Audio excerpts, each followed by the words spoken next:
First reading, Ezekiel chapter 37 verse 21 to 28. Say, the Lord Yahweh says this verse, I shall take the Israelites from the nations where they have gone.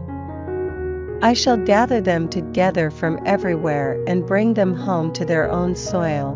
I shall make them into one nation in the country, on the mountains of Israel, and one king is to be king of them all.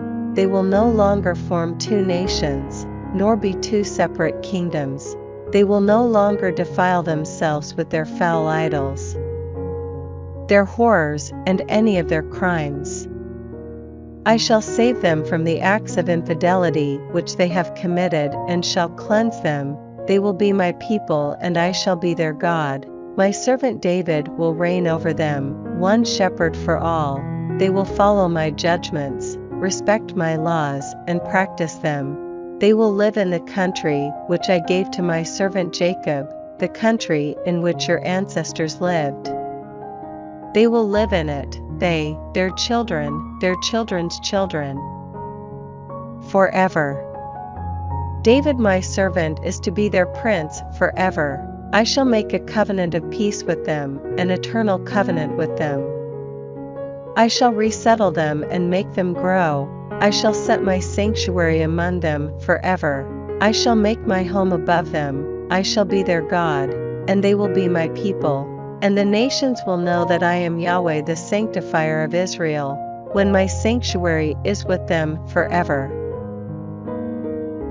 Responsorial Psalm, Jeremiah chapter 31 verse 10, 11 to 12, 13. Listen, nations, to the word of Yahweh. On the farthest coasts and islands proclaim it, say, he who scattered Israel is gathering him, will guard him as a shepherd guarding his flock. For Yahweh has ransomed Jacob, rescued him from a hand stronger than his own. They will come, shouting for joy on the heights of Zion, thronging towards Yahweh's lavish gifts, for wheat, new wine and oil, sheep and cattle.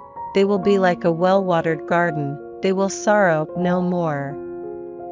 The young girl will then take pleasure in the dance, and young men and old alike, I shall change their mourning into gladness, comfort them, give them joy after their troubles.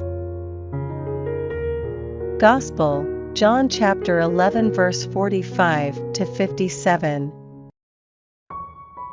Many of the Jews who had come to visit Mary, and had seen what he did, believed in him, but some of them went to the Pharisees to tell them what Jesus had done. Then the chief priests and Pharisees called a meeting. Here is this man working all these signs, they said, and what action are we taking? If we let him go on in this way, everybody will believe in him, and the Romans will come and suppress the holy place and our nation. One of them, Caiaphas, the high priest that year, said, you do not seem to have grasped this situation at all. You fail to see that it is to your advantage that one man should die for the people, rather than that the whole nation should perish. He did not speak in his own person, but as high priest of that year he was prophesying that Jesus was to die for the nation, and not for the nation only, but also to gather together into one the scattered children of God. From that day onwards they were determined to kill him.